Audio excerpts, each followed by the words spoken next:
और कहा जाता है कि जंग में पहला प्रहार करने वाले की ही जीत होती है। ईरान की सेना खाड़ी देशों से अमेरिका को हमेशा के लिए हटाने के लिए सही यही नीति अपना सकती है। ईरान की आर्मी के टॉप अफसर इस पक्ष में हैं कि अमेरिका को तैयारी करने के लिए वक्त क्यों दिया जाए। ईरान में मांग हो रही है कि अरब देशों में मौजूद अमेरिका के तमाम बेस को खत्म करने का मिशन चलाया जाए। पूरी दुनिया जानती है कि इस वक्त अमेरिका हथियारों की किल्लत से जूझ रहा है और अमेरिकी हथियार कंपनियों पर प्रोडक्शन बढ़ाने का भारी दबाव है। अब IRGC के अफसर चाहते हैं कि इससे पहले कि अमेरिका दोबारा मजबूत हो, उसके अरब में मौजूद ठिकानों को नष्ट करना ही समझदारी होगी।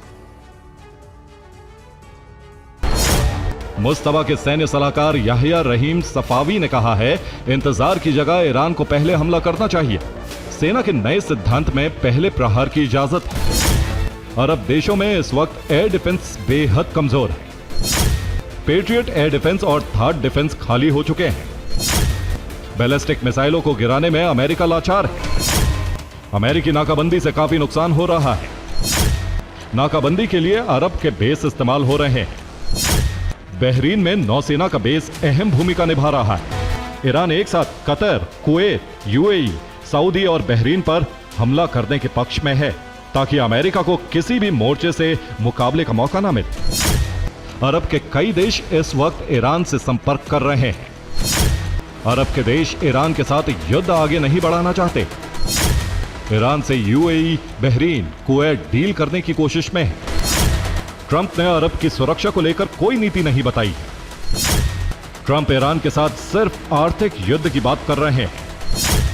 अरब देशों की सुरक्षा के लिए कोई विशेष तैनाती भी नहीं है। और ईरान के पास इस वक्त हथियार का भरपूर स्टॉक मौजूद है, क्योंकि 2025 के बाद से ईरान ने मिसाइल प्रोडक्शन तेज कर दिया था। अब हर दिन 100 से 300 मिसाइलों का प्रोडक्शन हो रहा है। रिपोर्ट के मुताबिक हथियारों का प्रोडक्शन 3 गुना कर दिया गया है। पश्चिमी देशों के अनुमान के मुताबिक ईरान के पास अभी 3000 मिसाइलों का स्टॉक हो सकता है। रिपोर्ट के मुताबिक ईरान बेहद कम खर्च में स्वदेशी तकनीक से मिसाइल प्रोडक्शन कर रहा है। कुछ रिपोर्ट्स में दावा है कि ईरान ने ड्रोन प्रोडक्शन 10 गुना बढ़ा लिया है। ईरान अब हर महीने 200 ड्रोन बना रहा है। ईरान में हमलों के बावजूद 50% ड्रोन कारखाने सुरक्षित है। करीब 9000 कंपनियां ड्रोन के प्रोडक्शन और सप्लाई चेन से जुड़ी हुई हैं। अमेरिका और इजरायल के हमलों के बावजूद दावा है कि ईरान के 80% मिसाइल कारखाने सुरक्षित हैं। ईरान में 30 से अधिक मिसाइल सिटी हैं।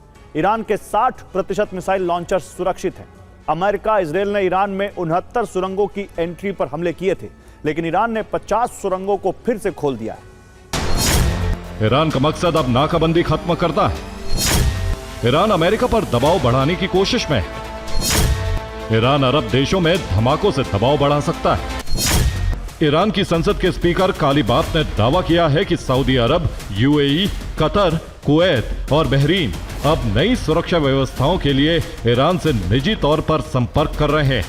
वे लगभग रोजाना ईरान को कई संदेश भेज रहे हैं। और अमेरिकी एयर डिफेंस की मिसाइलें खत्म हो चुकी हैं। ऐसे में ईरानी ड्रोन से बचने के लिए UAE ने तेल डिपो पर लोहे के जाल लगा दिए। UAE ने ड्रोन हमले से बचाने के उपाय के तौर पर स्टील नेट को चुना है। गैस प्लांट को भी जाल से ढका गया है। UAE को उम्मीद है कि स्टील नेट से ईरानी ड्रोन हमले बेअसर होंगे। UAE के फुजैरा पोर्ट पर जाल लगाने का काम तेज कर दिया गया है। फुजैरा पोर्ट से तेल का निर्यात होता है। इस पोर्ट को ईरान कई बार निशाना बना चुका है। पोर्ट पर 11 करोड़ बैरल तेल रखने की सुविधा है।